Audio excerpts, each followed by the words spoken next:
आपको बर्बाद करने के लिए सीधे आक्रमण होता था, अब आपको बर्बाद करने के लिए सीधे आक्रमण नहीं होता, कानून बनाते हैं, फिर कानून सब काम कराता। और जब ये गाय का कत्ल हो सकता है इस देश में इस बड़े पैमाने पर, तो फिर बच्चों का भी कत्ल हो सकता है। तो इसी के लिए ये एमटीपी एक्ट आ गया है, मेडिकल टर्मिनेशन फॉर प्रेगनेंसी। ये यूरोप में चलता था, medical termination for pregnancy act, Europe के देशों में, अमेरिका में भी चलता था। अमेरिका में गर्भपात करने वालों की संख्या सबसे ज्यादा पूरी दुनिया, यूरोप में, इंग्लैंड में, जर्मनी में, फ्रांस में भी सबसे ज्यादा। उसका कारण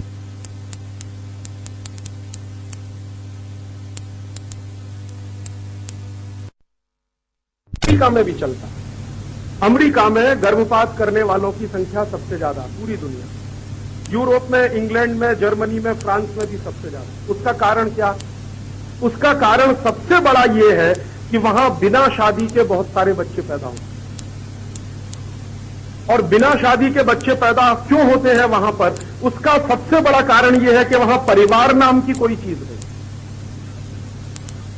हिंदुस्तान में रहते हुए और फ्रांस में रहते हुए जो मुझे सबसे बड़ी चीज महसूस हुई, यूरोप के और भी देशों में रहते हुए मुझे जो सबसे बड़ी चीज महसूस हुई कि वहां परिवार नहीं होता है, बाकी सब होता है। वहां परिवार ही होता है, बाकी कुछ हो या ना हो। तो हमारे यहां चूंकि परिवार की कल्पना है ना, तो परिवार तो समाज में से निकलता है, तो फिर पारिवारिकता को चलाने के लिए समाज ने बहुत सारे नियम बना रखे हैं। उनमें से एक नियम है वर्जना का, संयम का, कि जब तक आपका परिवार ना बसे तब तक आप शारीरिक संबंधों से बचें। माने शारीरिक संबंध तभी इस देश में करने की आपको परमिशन दी जाती है जब आप गृहस्थ हो जाएं। बाकी तो ब्रह्मचारी ही रहना पड़ता है जीवन में। ब्रह्मचारी माने संयम का जीवन बिताना पड़ता। यूरोप में तो ऐसा नहीं होता, वहां तो 11-12 साल की लड़कियां मां बनती हैं। आप सुनते आश्चर्य करिए। मैं एक बार डेनमार्क नाम के देश में था, 1991 के साल की बात है। तो डेनमार्क की संसद में बड़ी बहस चल रही थी उस समय, और बहस ये चल रही थी कि लड़कियों को मां बनने की सबसे कम उम्र क्या रखी जाए। ये बहस चल रही थी डेनमार्क की संसद। और वो 3 महीने बहस चलने के बाद उन्होंने फैसला किया कि सबसे कम उम्र में मां बनने की लड़की की क्षमता 14 साल में विकसित हो जाती है, तो 14 साल की उम्र को मां बनने की उम्र घोषित कर दिया गया। तो वहां 14 साल की लड़की मां बन सकती है, लेकिन जरूरी नहीं है कि उसकी शादी हो गई हो। तो बिना शादी के मां बनती है तो फिर संकट आता है, बच्चे को पालेगी कैसे? तो या तो एबॉर्शन करो या तो अनाथ आश्रम में बच्चे को दान करो। तो परिवार नहीं होने से और पारिवारिकता नहीं होने से उन यूरोप के देशों में एक बहुत राक्षसी संस्कृति का विकास हुआ। और वो राक्षसी संस्कृति यही है कि या तो बच्चा पैदा होने मत दो, और अगर हो जाए तो उसको अनाथ आश्रम में दे आओ, क्योंकि पालना आपके लिए संभव नहीं है। और वहां क्या हुआ है, स्त्री और पुरुष सिर्फ शारीरिक संबंधों तक सीमित है, आत्मा की कोई बात नहीं होती है, क्योंकि वो मानते ही नहीं कि आत्मा होती भी है। हमारे यहां पति पत्नी का मिलन आत्मिक मिलन भी माना जाता है, उनके यहां तो सिर्फ शारीरिक होता है। तो सिर्फ शरीर तक सीमित हो गया है वहां का पूरा समाज। तो ये शरीर से पैदा हुई समस्याएं हैं, और उन समस्याओं का समाधान ढूंढने के लिए उन्होंने एक और गलत रास्ता अपनाया है। उसमें से एक रास्ता है ये मेडिकल टर्मिनेशन फॉर प्रेगनेंसी। ये वहां से निकला यूरोप में से, और बड़े पैमाने पर प्रचारित हुआ। फिर धीरे धीरे हिंदुस्तान में भी आ गया। मैंने बताया ना कि हिंदुस्तान के नेता तो अंग्रेजों की औलादे हैं। उनको क्या लगता है जो अमेरिका में होता है वो हिंदुस्तान में भी होना चाहिए। जैसे ही वहां एमटीपी एक्ट पारित हुआ, तभी से हिंदुस्तान के नेताओं ने चर्चा करना शुरू कर दिया कि हिंदुस्तान में भी इसको पारित करो। यूरोप के देशों में जैसे ही एमटीपी एक्ट आया, उन्होंने भी कहना शुरू कर दिया कि इसको हिंदुस्तान में भी कराओ। तो करा दिया उन्होंने हिंदुस्तान। और अब हालत यह है कि जिस तरह से गोवंश का कत्ल हो रहा है, वैसे मनुष्य जाति का, नारी जाति का भी कत्ल। जगह जगह हॉस्पिटल खुल गए क्योंकि कानून बन गया। पहले कानून नहीं था तो चोरी छुपे होता होगा, कम पैमाने पर होता होगा। जैसे ही कानून बना तो बहुत बड़े पैमाने पर शुरू हो गया, और बाकायदा उसका विज्ञापन होता है, क्योंकि वो तो दुकान चलती है ना। जैसे कोई परचूनी की दुकान चलाता है कि तेल खरीद ले जाओ मेरी दुकान से, चावल खरीद ले जाओ मेरी दुकान से, गेहूं खरीद ले जाओ मेरी दुकान से। वैसे ही दुकान चल रही है गर्भपात की कि आओ मेरी दुकान पे गर्भपात करा के जाओ। और आप मुंबई में कभी घूमेंगे, मेरा खून जलता है जब मैं मुंबई जाता हूं। वहां की रेलगाड़ियों में स्टिकर लगाए जाते हैं बड़े बड़े कि आइए और 150 रुपए में छुटकारा पाइए, ये उस पर लिखा हो। और हमारे ये बेवकूफ नेताओं ने कानून कैसे बनाए हैं, कानून कुछ इस तरह के बनाए हैं कि हमारे देश में अगर कोई बच्चा पैदा हो जाए उसके बाद उसकी हत्या की जाए तो उसको तो कहते हैं हत्या, लेकिन पैदा होने के पहले मार दें तो उसको कहते हैं गर्भपात। हत्या तो दोनों, एक गर्भपात एक हत्या, ये कहते हैं हत्या तो दोनों है। सारे डॉक्टर जानते हैं दुनिया के कि 2-3 महीने के गर्भ ठहरने के बाद ही बच्चे में जान पड़ जाती है, तो आप उसको मार रहे हो तो हत्या ही कर रहे हो। लेकिन गर्भ के अंदर करें तो वो हत्या नहीं है, गर्भ के बाहर करें तो हत्या है। तो सारे डॉक्टर जो गर्भ के अंदर हत्या करते हैं वो हत्यारे नहीं कहलाते, वो डॉक्टर कहलाते। और उसी बच्चे को गर्भ के बाहर लाकर मारे तो उनको हत्यारा कहते। हत्यारे तो दोनों हैं, एक डिग्री होल्डर है, दूसरा सुपारी होल्डर है। इतना ही तो फर्क है ना। वो डिग्री लेकर हत्याएं करता है, दूसरा सुपारी लेकर करता है। 10,000 की सुपारी दी जाती है, 20,000 की सुपारी दी जाती है, 50,000 की सुपारी तो दोनों ही लेते हैं। बस फर्क इतना है कि डिग्री होल्डर कम सुपारी लेता है, 150 रुपए की सुपारी में कर देता है, और जो पेशेवर हत्यारा है वो 10,000 की सुपारी लेता है। सुपारी तो दोनों ही लेते हैं। और हम भी कुछ ऐसे बेवकूफ हो गए हैं कि जो डिग्री होल्डर है उनको अपने समाज में बहुत सम्मानित करते हैं, प्रतिष्ठित करते हैं, उनको मालाएं पहनाते हैं। देखो कितने बड़े डॉक्टर साहब हैं, राक्षस नहीं कहते उनको, डॉक्टर साहब कहते। वो तो राक्षस से भी गए बीते। रावण भी था तो उसकी कुछ नीतियां थी, लेकिन इनकी तो कुछ भी नीति नहीं। ये तो रावण से भी गए बीते। हमने समाज में उनको प्रतिष्ठा देना शुरू कर दिया, और पढ़े लिखे परिवारों ने अपने अपने बेटा बेटियों को वो बनाने के लिए कसरत करना शुरू कर दिया कि मेरा बेटा डॉक्टर, मेरी बेटी डॉक्टर। ये नहीं कहते कि मेरा बेटा राक्षस, मेरी बेटी राक्षस।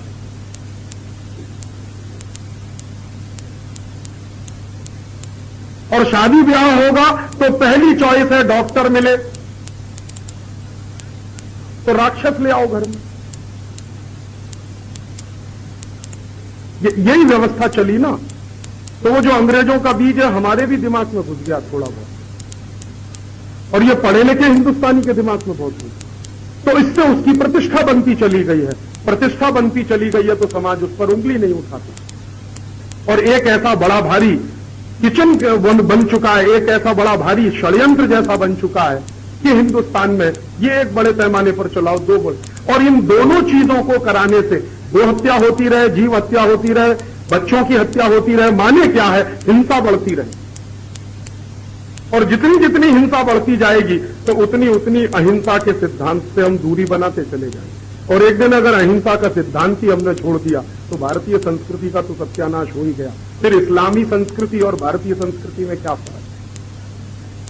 फिर इस्लामी के सारा साथ क्रिश्चियन संस्कृति और भारतीय संस्कृति में क्या फर्क? यही तो फर्क है जो सबसे बड़ा है कि हम अहिंसा में मानते हैं, वो हिंसा में मानते हैं। हम जीव जगत के कल्याण की बात करते हैं, वो सिर्फ मनुष्य जगत के कल्याण की बात करते हैं। तो षड्यंत्र क्या है? षड्यंत्र ये है कि इस भारतीय संस्कृति का सत्यानाश करो, इसका खात्मा करो। और ये षड्यंत्र 1000 साल से चल रहा है। महमूद गजनवी ने एक तरीके से चलाया, अंग्रेजों ने इसको दूसरे तरीके से चलाया, और अब हमारी सरकार इसको एक तीसरे तरीके से चलाए।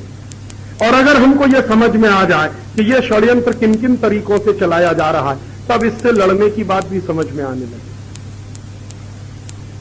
तो सबसे बड़ी बात जो समझ में आ रही है कि यह भारतीय संस्कृति को बर्बाद करने के लिए किया जाने वाला षड्यंत्र है। उनका इंटरेस्ट क्या है भारतीय संस्कृति को बर्बाद करने का? वो चाहते हैं कि पूरी दुनिया ईसाई हो जाए। अभी 2 साल पहले पोप ने एक भाषण दिया था श्रीलंका में, तो उसमें उसने कहा कि 21वीं शताब्दी में हमारा सपना है कि सारी दुनिया में ईसाईयत का झंडा फहराया जाए। ये उनका सपना। तो उसी सपने के आधार पर वो काम करते। उसी सपने के आधार पर वो सारी प्लानिंग करते थे। तो अगर उनकी ये कल्पना है और उनका सपना है कि पूरी दुनिया में ईसाइयत का झंडा फहराया जाए, तो इसका माने बिल्कुल स्पष्ट है कि ईसाइयत के अलावा दूसरी कोई संस्कृति बचे नहीं पूरी दुनिया में। और अगर है दूसरी संस्कृतियां तो उनको नाश करो, उनका सत्यानाश करो। तो उसके लिए तरह तरह के तरीके अपनाओ। उनमें से ये कुछ तरीके अपनाए जा रहे हैं। ये गो हत्या नहीं हो रही है, भारतीय संस्कृति की हत्या हो। शिशु हत्या नहीं हो रही है, भारतीय संस्कृति की हत्या हो। तब अब हमको ये करना पड़ेगा, समझना पड़ेगा कि अब इससे बचने का उपाय क्या, इससे बाहर निकलने का उपाय क्या। मैंने आपको बताया कि ये जितने काम हो रहे हैं सब कानून बनाकर हो रहे हैं, तो हमको पूरी ताकत लगानी पड़ेगी इन कानूनों को बदलवाने के लिए। मान लीजिए एमटीपी एक्ट बना है तो ये रद्द होना चाहिए, हमें इसकी कोई जरूरत नहीं। भारतीय समाज में इसकी कोई जरूरत नहीं। और हम हमारे नौजवानों को समझा लेंगे कि वो संयम से रहेंगे। जरूरत ही नहीं पड़ेगी किसी को मेडिकल टर्मिनेशन कराने की। नौजवान हमारा संयम से रहना सीख जाएगा तो जरूरत क्या पड़ेगी हमको गर्भपात कराने की। इसलिए हमको कानून की जरूरत नहीं है। ये कानून की जरूरत यूरोप के लोगों को है, अमेरिका के लोगों को है, तो उनको बनाने दो। जरूरी नहीं है कि हम जो वो करेंगे हम वही करेंगे। हम तो उनके नकलची बंदर नहीं बनने वाले। तो हमको इस कानून की जरूरत नहीं, ये बात हमको कहनी पड़ेगी। और जहां भी बड़ी ताकत के साथ हम ये बात कहने की कोशिश कर सकेंगे तो शायद इसमें से बचकर निकलने का रास्ता निकलेगा। मैं ये काम करने जा रहा हूं 2-3 महीने के बाद।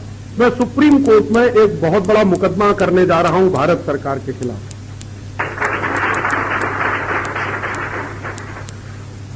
हिंदुस्तान की सर्वोच्च अदालत में भारत सरकार के खिलाफ मैं यही मुकदमा करने जा रहा हूं कि कौन कौन से कानूनों की हमको जरूरत है, कौन से कानूनों की हमको जरूरत नहीं है। जैसे ये गाय की हत्या करने के लिए कानून बना रखा है, शिशुओं की हत्या करने के लिए कानून बना रखा है, ऐसे हिंदुस्तान की सरकार ने 3735 कानून बना रखे हैं जो भारतीय संस्कृति का सत्यानाश करते हैं। ऐसे 3735 कानून है। 2 कानूनों का जिक्र मैंने किया आपको, ऐसे 3735 कानून। तो ये सारे के सारे 3735 कानूनों को रद्द करना है। हमें इन कानूनों की कोई जरूरत नहीं है। अंग्रेजों को जरूरत थी लेकिन हमें नहीं है। यूरोप को जरूरत होगी वो करें, अमेरिका को जरूरत होगी वो करें, हमको इनकी जरूरत नहीं है। तो जब जरूरत है ही नहीं तो वो कानून क्यों चले? और कानून चलता है तो उसी से रास्ता बनता है ये सब करने का। तो कानून खत्म करो पहले। तो इसके लिए हम सुप्रीम कोर्ट में मुकदमा करने जा रहे हैं। शायद अगस्त-सितंबर तक हमारा मुकदमा होगा सुप्रीम कोर्ट में। लेकिन इस मुकदमे में ताकत पड़े और इस मुकदमे के बारे में सुप्रीम कोर्ट के जज को यह लगे कि यह कुछ ऐसा मामला है जिसमें करोड़ों हिंदुस्तान की जनता शामिल है। यह किसी एक राजीव दीक्षित का मामला नहीं है। मैं ऐसा चाहता हूं कि जिस दिन यह मुकदमा जाए तो हिंदुस्तान के उस जज को पता चल जाए कि यह मामला करोड़ों लोगों का है, माने करोड़ों लोग इसमें शामिल हैं। और ये बात हम उनको समझा सकें सुप्रीम कोर्ट वालों को, तो उसके लिए हमने क्या किया है कि 1 करोड़ लोगों से हस्ताक्षर लेकर उनका एफिडेविट सुप्रीम कोर्ट में लगाने का फैसला किया। अभी तक सुप्रीम कोर्ट में जितने मुकदमे होते हैं उसमें 1 पार्टी होती है या 2 पार्टी होती है, 1 व्यक्ति होता है, 2 व्यक्ति होता है। हम हिंदुस्तान के 1 करोड़ लोगों की तरफ से यह मुकदमा करने वाले। मैं अकेले भी कर सकता हूं, यह अधिकार मुझको है। हमारे देश के संविधान की व्यवस्था के अनुसार उसमें एक आर्टिकल नंबर 32 है जो मुझको व्यक्तिगत रूप से भी अधिकार देता है कि मैं भारत सरकार के खिलाफ ये केस कर सकता हूं। लेकिन मैंने सोचा कि मैं अकेले क्यों करूं, क्योंकि मेरे अकेले का मामला नहीं है, करोड़ों लोगों का मामला। और मैं अकेले गया तो जज इसको रद्द भी कर देगा।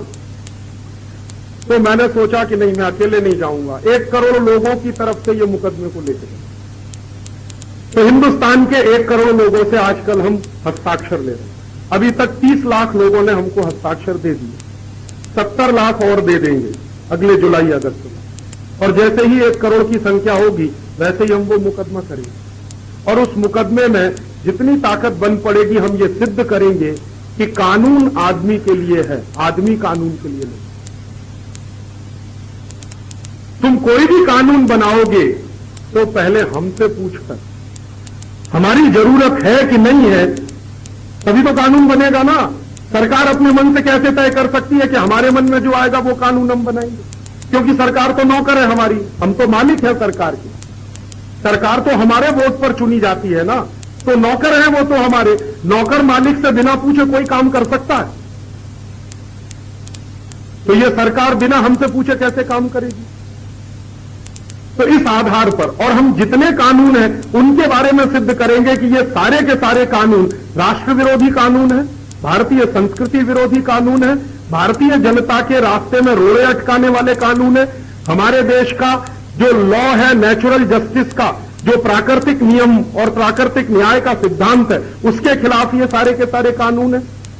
और ये बात अगर हम सिद्ध कर सके सुप्रीम कोर्ट में, तो फिर सुप्रीम कोर्ट इनमें से कई कानूनों को रद्द करने के बारे में गंभीरता से सोचेगा। और ये कानून अगर एक एक तरह से रद्द होते चले जाएं, तो रास्ता फिर थोड़ा थोड़ा खुलता चला जाएगा। ये लड़ाई का एक हिस्सा, पूरी लड़ाई ये नहीं है, लड़ाई का ये एक हिस्सा है।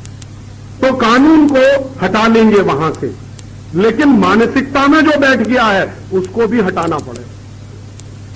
हिंदुस्तान के पढ़े लिखे लोगों की मानसिकता में जो ये बैठ गई है ना चीज, कई साल के कानून बनने के बाद, इस मानसिकता में से भी इसको हटाना पड़ेगा। तो उसके लिए बड़े पैमाने पर हिंदुस्तान की जनता का जागरण करना होगा, हिंदुस्तान की जनता में चेतना लाने का काम करना होगा कि ये जो कुछ किया जा रहा है वो क्यों किया जा रहा है।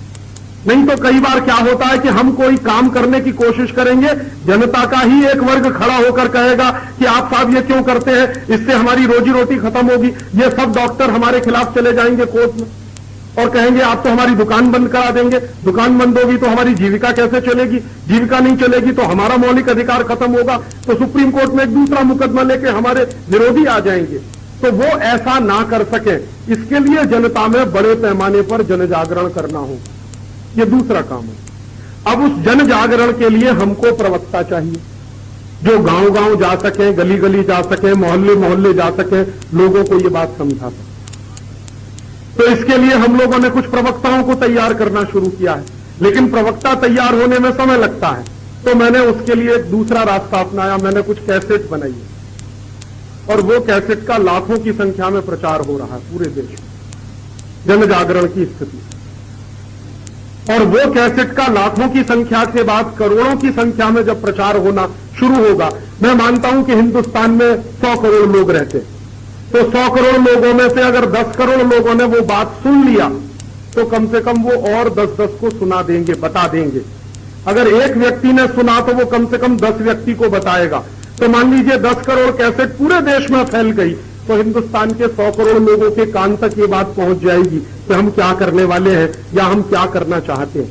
तो उसमें से क्या होगा कि हमारे विरोधियों की संख्या कुछ कम हो जाएगी, और हमारे विरोधियों की संख्या कम हो जाएगी तो हमारे रास्ते की अड़चनें कुछ कम हो जाएंगी। ये लड़ाई का दूसरा हिस्सा। और एक लड़ाई का फिर तीसरा हिस्सा है कि एक बार ये कानून रद्द हुए और एक बार जनता में चेतना निर्माण हुई, तो तीसरी ताकत हमें इस बात के लिए लगानी पड़ेगी कि भविष्य में कोई इस तरह का कानून ना बनने पाए।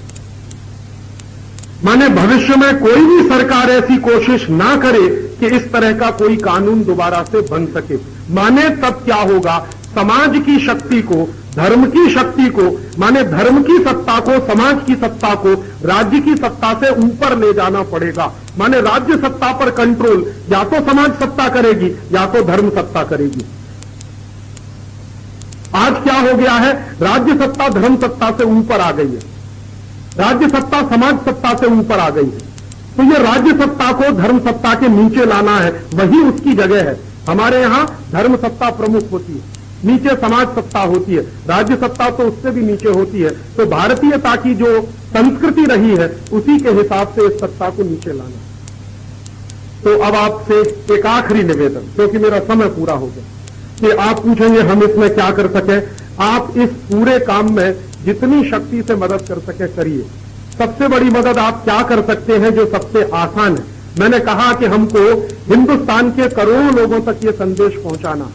तो करोड़ों लोगों तक संदेश पहुंचाने के लिए एक राजीव दीक्षित काफी नहीं, ऐसे हमको 1000 राजीव दीक्षित बनाने, तो उनको बनाने की प्रक्रिया चल रही है।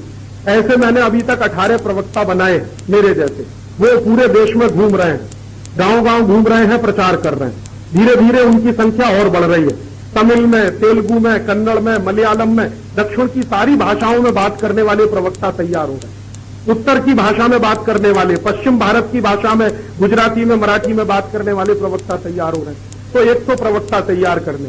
तो आप में से कभी भी किसी को लगे जो थोड़ा भी अच्छा बोलना जानता हो, जो बोल सकता हो किसी भी बात को अच्छे तरीके से, तो आप जरूर हमसे संपर्क करिए। तो हम क्या करते हैं, वक्ता बनाने के लिए शिविर लगाते हैं। हर साल में हम 3-4 ऐसे शिविर लगाते हैं 15-15 दिन के। तो इस बात को प्रभावशाली तरीके से जनता को कैसे समझाया जाए, तो एक तो आप इसमें मदद करिए। आपके आजू बाजू कोई अच्छा वक्ता मिल जाए, अच्छा प्रवक्ता मिल जाए, उसको आप हमारे साथ तक मिला दीजिए, हमसे संपर्क करा दीजिए। दूसरा, आप क्या हमारी मदद कर सकते हैं, मैंने आपसे कहा कि हमने कैसेट्स बनाई है। वो कैसेट का जितने बड़े पैमाने पर प्रचार आप करने में मदद कर दें, उतनी जल्दी ये काम संभव होगा। क्योंकि कैसेट से बात जितनी जल्दी पहुंचेगी, शायद वक्ताओं के माध्यम से भी नहीं पहुंचेगी। मैं कुछ कैसेट्स अपने साथ लेके आया हूं, वहां बाहर स्टॉल पे रखी है। अगर आप उसको लेकर जाएं, अपने गली में, अपने मोहल्ले में, अपने गांव में ज्यादा से ज्यादा लोगों को सुनाएं, ज्यादा से ज्यादा लोगों को ये सब बातें बताएं, तो बहुत बड़े पैमाने पर यह वैचारिक क्रांति का दौर शुरू होगा। और एक तीसरा और आखिरी तरीका कि इन सब प्रश्नों पर गंभीरता से ताकत बनाने के लिए गांव-गांव, नगर-नगर, गली-गली संगठन खड़े किए जाएं। इन प्रश्नों का हल ढूंढने के लिए, समाधान ढूंढने, कहीं तालुका स्तर का संगठन हो, तहसील स्तर का हो, गांव स्तर का हो, ग्राम पंचायत स्तर का हो, जिले स्तर का हो, प्रदेश स्तर का हो, राज्य स्तर का हो, तो जगह जगह बड़ी मात्रा में संगठन खड़े किए जाएं और उस संगठन में पूरा समय दान करने वाले लोगों की भर्ती की जाए। क्योंकि हमें 2-3 तरह के लोग चाहिए। एक तो ऐसे जो 24 घंटे यही काम करें, कुछ ऐसे भी लोग मिलेंगे जो जीवन में अपने बहुत सारे काम करेंगे, थोड़ा सा 2-3 घंटे का ये काम भी करेंगे। तो कुछ अल्प समयदानी और कुछ पूर्ण समयदानी हमको लोग चाहिए। तो पूर्ण समयदानी लोगों की भर्ती करनी है, अल्प समयदानी लोगों की भर्ती करनी है, और फिर तीसरे ऐसे लोग मिलेंगे जो धंधा करते होंगे, दुकान चलाते होंगे, व्यापार करते होंगे, लेकिन उनसे भी हम कहेंगे कि कम से कम 1 घंटा रोज का अपने जीवन का इस काम के लिए दान करो, समय दान करो। बड़े से बड़ा दान समय दान करो इस समय। तो ज्यादा से ज्यादा समयदानी लोग इस काम के लिए मिलने लगेंगे तो शायद एक बहुत बड़े पैमाने पर यह काम हम कर सकेंगे। और एक अंतिम निवेदन के साथ मैं आपसे ये कह रहा हूं कि अगर हम सब लग जाएंगे संकल्प के साथ तो इसको जरूर कर लेंगे। हिंदुस्तान की जनता में ऐसी संकल्प शक्ति है कि 200 साल, 250 साल की अंग्रेजों की गुलामी को उखाड़ के फेंक दिया इसी जनता ने। तो 200-250 साल की अंग्रेजों की गुलामी को उखाड़ कर फेंक दिया और अंग्रेजों की सरकार चली गई और ईस्ट इंडिया कंपनी भी चली गई, तो आज की ये जो गुलामी है इसको भी उखाड़ के फेंका जा सकता है। और मेरी ऐसी मान्यता है कि भारतीय समाज और भारतीय जमीन, भारतीय धरती या भूमि कभी वीर विहीन नहीं रही। जब जरूरत पड़ी है तो भगवान कृष्ण आते ही रहे हैं, जब जरूरत पड़ी है तो वीर लोग पैदा होते ही रहे हैं। माहौल बनेगा पूरे देश में तो फिर इसमें से क्रांतिकारी निकलेंगे और वो क्रांतिकारी इस देश में वो सब कर देंगे जो अधूरा किया हुआ काम है या अधूरा पड़ा हुआ काम। तो मुझे 200% आत्मविश्वास है कि ये काम हम करके रहेंगे। हो सकता है थोड़ा समय लग जाए क्योंकि भारतीय समाज बहुत बड़ा समाज है और हमारी न्याय की पद्धति भी अंग्रेजों द्वारा बनाई हुई है जिसमें जल्दी न्याय नहीं मिलता, सालों साल लग जाते हैं, मामला ऐसे ही चलता रहता है। लेकिन